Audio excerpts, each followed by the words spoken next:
You are my universe, and I just want to put you first. You are my universe, and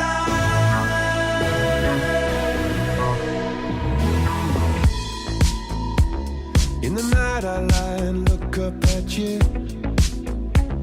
When the morning comes I watch you rise. There's a paradise they couldn't capture, that bright infinity inside your eyes. 매일 밤 내게 날아가 꿈이란 것도 잊은 채 나 웃으며 너를 만나. Never ending forever baby. You are my universe, and I just want to put you first.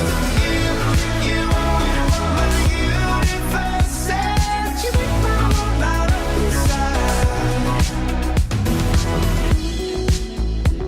어둠이 내겐 더 변했었지. 길어진 그림자 속에서.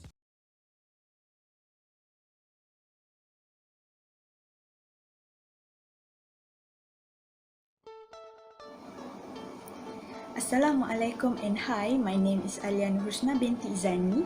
In this video, my group members and I would like to present our comprehensive case 1, which we chose MFRS 139 Financial Instruments, Recognition and Measurement as our topic discussion.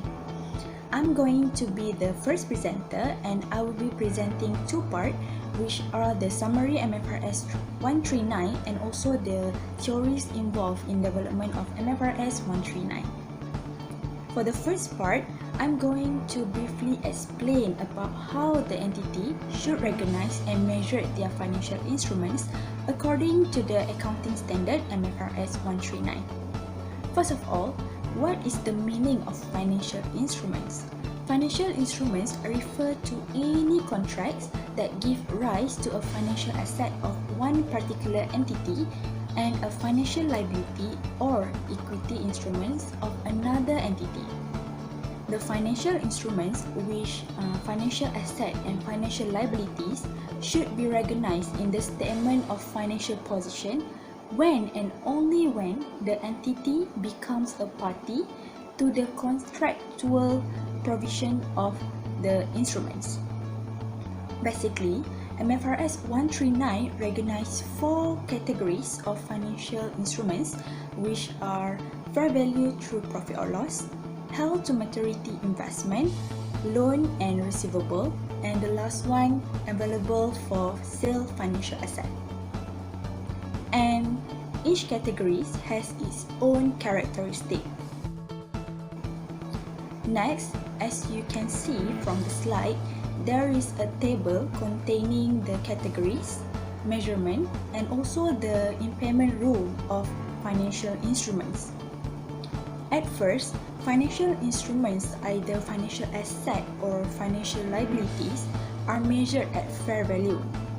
However, if that financial instruments are not at fair value through profit or loss, then it should be measured at their fair value plus with transaction costs such as fees and commission, taxes and duties, and so on. By referring to the table, we can see that only financial asset and financial liabilities that are falls under category fair value to profit or loss will be measured at fair value, with changes in fair value that recognized in equity and profit or loss respectively, while other categories are measured at amortized cost by using the effective interest method. To end this part, there is no disclosure requirement in MFRS 139 since it has been moved to MFRS 132 Financial Instruments presentation.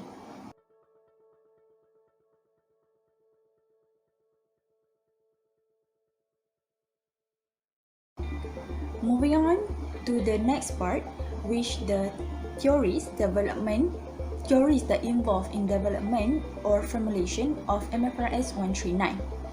The first theory is the positive theory. Positive theory is more focused in explaining and understanding the strategies and technique used by the accountant by using the inductive approach. What is the meaning of the inductive approach? Inductive approach is an approach that actual observation will be made first and the conclusion will be generalized. In this case, according to the MFRS 139, the accountant needs to observe first the categories of financial instruments before they make a conclusion in terms of measurement of financial instruments. Second, the normative theories. Normative accounting theories is a theory that advises policymakers on things to do based on theoretical approach. Normative theories is actually opposite with the positive theory because this theory use deductive approach that is based on previous suggestion or hypothesis about what an accountant should do. For this case, the MFRS 139 is used by professional accountant as a guideline that related to the recognition and measurement of financial instruments. Last but not least, the public interest theory.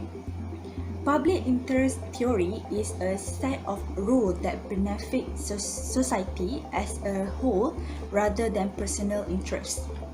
In Malaysia, under the Financial Reporting Act 1997, the Malaysian Accounting Standards Board MASB was established as an independent authority that apply this theory of public interest.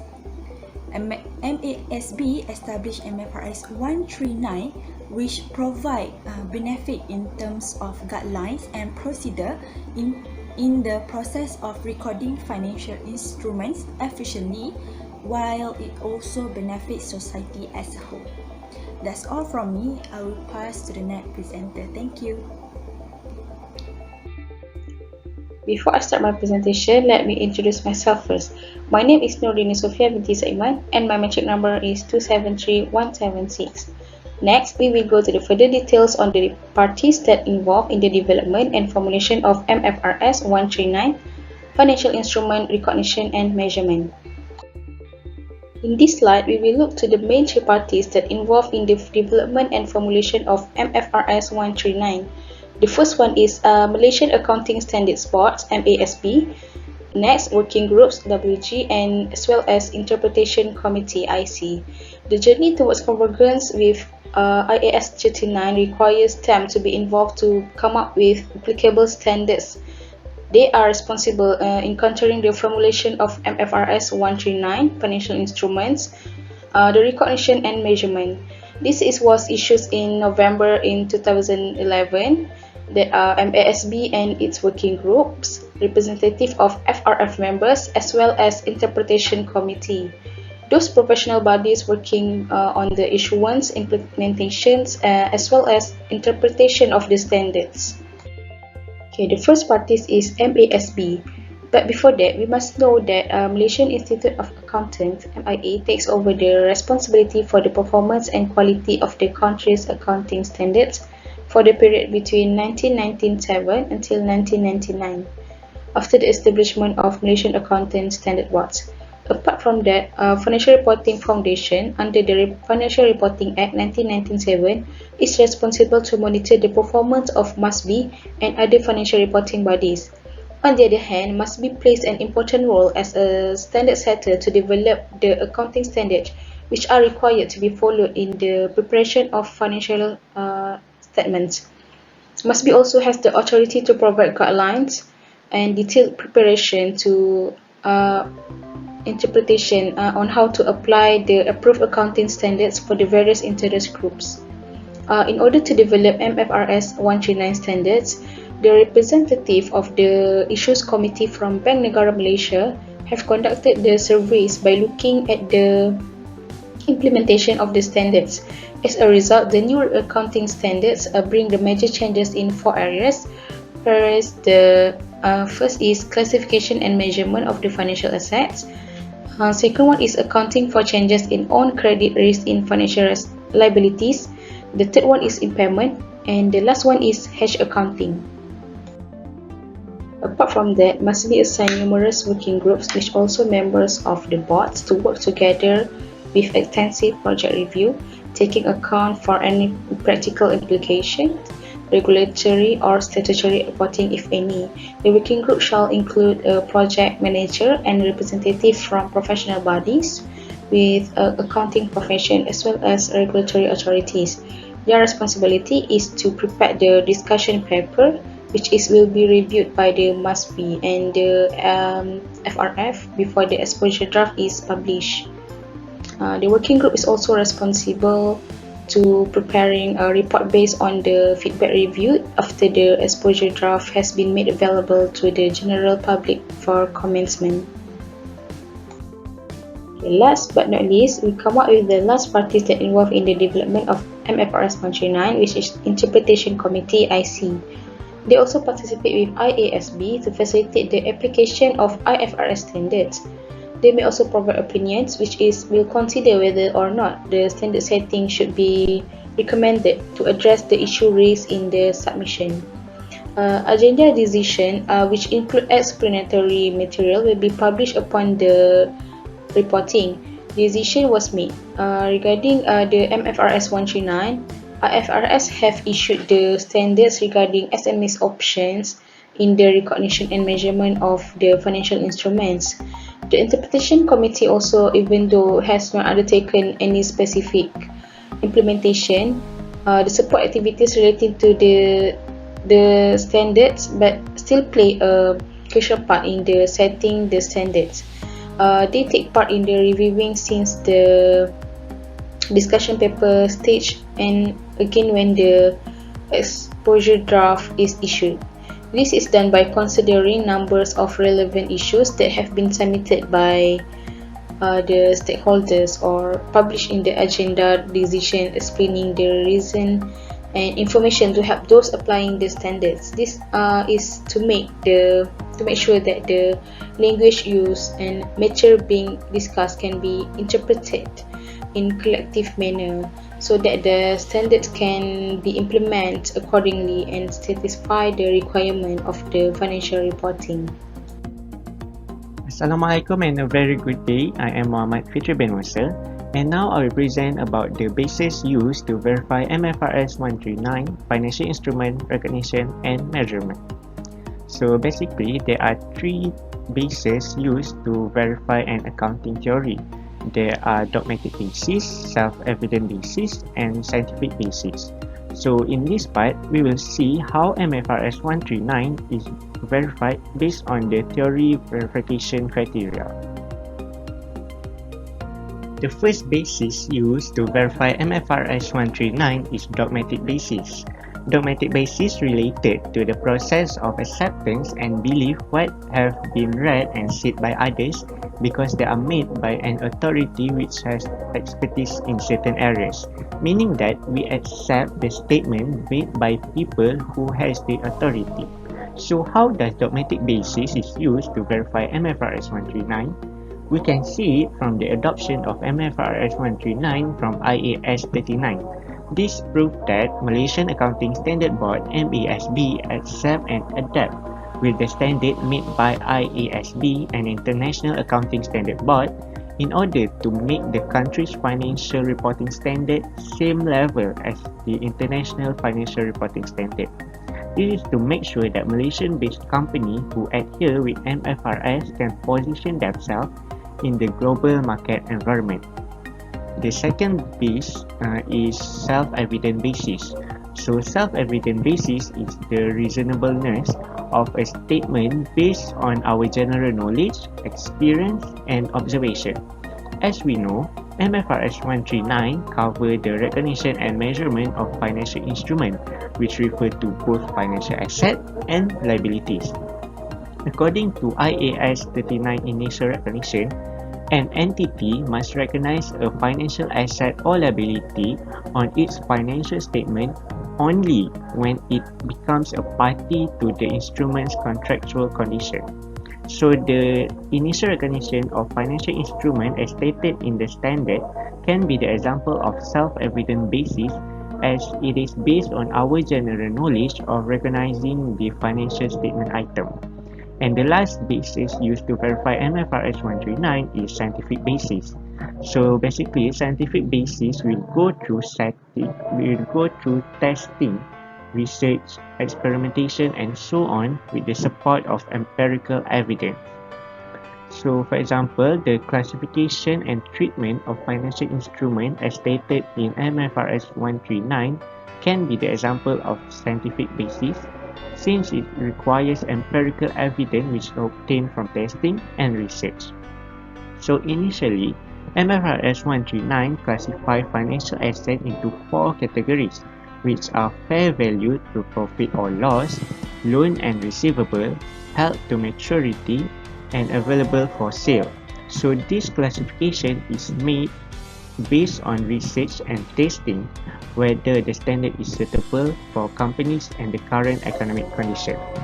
So that's all from me. I will pass to the next presenter.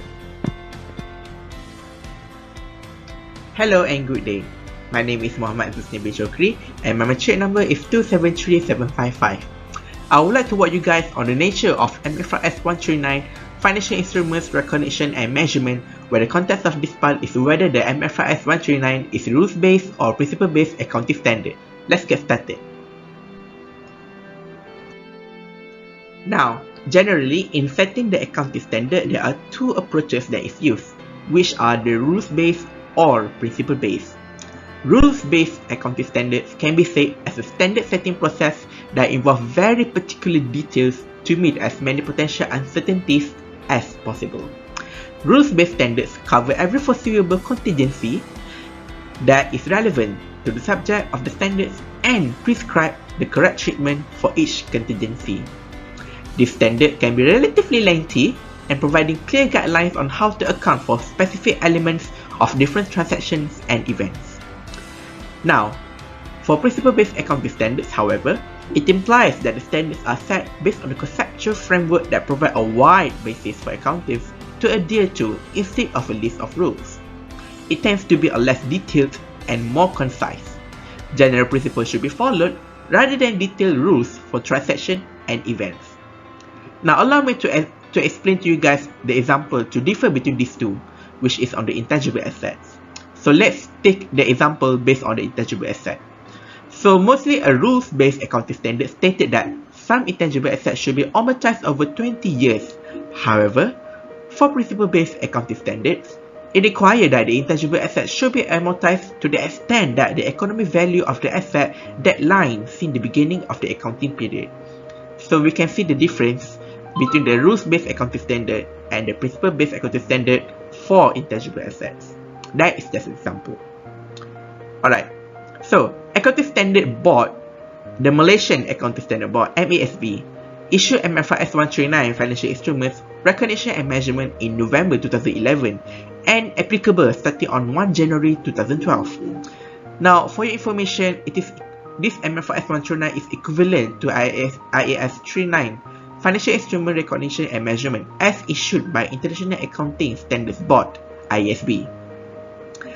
Because this standard was issued based on the influences of IASB and equivalent to IAS 39 Financial Instruments Recognition and Measurement, therefore we can conclude that MFRS 139 Financial Instruments Recognition and Measurement are considered as principle-based accounting standards.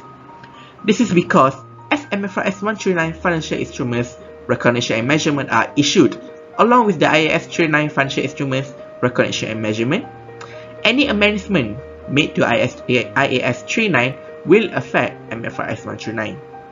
Not only that, the content of MFRS 139 Financial Instruments Recognition and Measurement provide a broad guideline on recognizing and initially measuring the financial assets or the financial liability of a company should they decide to involve in financial instrument transactions. So this is the basic explanation of why MFRS 139 is considered as the principle-based accounting standard, which is in terms of the content, it provides a broad guideline on recognizing and initially measuring the financial assets or financial liability of a company.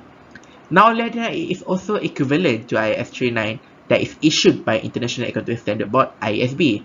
Furthermore, because it is affected by IASB, because it is issued by IASB, any amendment made to the IAS 39 will always affect MFRS 139. Now, let me explain further why MFRS 139 financial instruments, recognition and measurement are considered as the principle-based accounting standards. Let us dive deep into certain paragraphs of MFRS 139. In paragraph 72 of MFRS 139, the standard mentioned that there is no restriction in which a derivative may be designated as a hedging instrument, provided that the conditions in paragraph 88 are met. However, a non-derivative financial asset or non-derivative financial liability may be designated as a hedging instrument only for a hedge of a foreign currency risk. So we can see from this paragraph that MFRS 139 financial instruments, recognition and measurement provide a basis to the company on which items can be designated as a hedging instrument as long as the conditions stated in the subsequent paragraph are met. Additionally, MFRS 139 also provide guidelines on the subsequent measurement of financial instruments. I can explain to you this based on paragraph 89. So in paragraph 89, the standard mentions about how to account for the fair value hedges after the condition has been met. It's stated in that paragraph that the gain or loss from remeasuring the hedging instrument at fair value or the foreign currency component of its carrying amount measured in accordance with MFRS 121 shall be recognized in profit or loss, and the gain or loss on the hedge item attributable to the hedge risk shall adjust the carrying amount of the hedge item and be recognized in profit or loss. Hang in there, let me explain this a little bit further. Next, cash flow hedges. Cash flow hedges should also be accounted for. The paragraph mentions that the portion of the gain or loss on the hedging instrument that is determined to be an effective hedge shall be recognized in other comprehensive income, and the ineffective portion of the gain or loss on the hedging instrument shall be recognized in profit or loss. Lastly, the hedges of a net investment are accounted similarly to the cash flow hedges. So, from the previous explanation that I have stated just now, from these methods of how to account for these types of financial instrument, MFRS 129 provides guidelines on how to subsequently measure the amount of various types of financial instrument to ensure the amount reported in the financial statement for this item are in par with what the accounting standard needs. So basically, we can see that MFRS 129 is principle-based accounting standard because according to the document produced by MESB and ISB, we can see that most of the guideline that is stated in that standard is actually very wide. It's actually broad. It's a very broad guideline. Hence, the accountant need to follow this kind of standards. Yeah, and basically that is why MFRS 129 is considered as principle-based accounting standards. That is all from me. Thank you. Assalamualaikum and hi, I am Wan Nur Najihah Binti Wan Ab Halim and my matric number is 273058. I will continue the presentation for the limitations for MFRS 139 financial instruments. The first limitation of the standard is that it is a complex guideline. There are two reasons that causes the standard to be a complex guideline. The first one is due to the adaptation of various rules that every entity must comply. This can be seen when the financial assets must first be classified accordingly, and then only it can be measured. For example, the classification of loans and receivables uses the amortization method, while the classification for available for sale financial asset uses the fair value method. The second reason that this guideline is a complex guideline is the wordings are too hard and heavy for users to understand. Certain paragraphs in the standards have an explanation which is too long. The second limitation for the standard is that it is a restricted standard guideline. Impairment is measured differently according to the classification and also the measurement. However, in the standard, the impairment model have a delay in recognition of credit loss due to the need for an event of loss to occur. Entities will have difficulties to determine how current and future economic conditions will impact the amount of loss. Other than that, the hedge accounting is frequently unrelated to usual risk management practices, making it either impossible or incredibly expensive.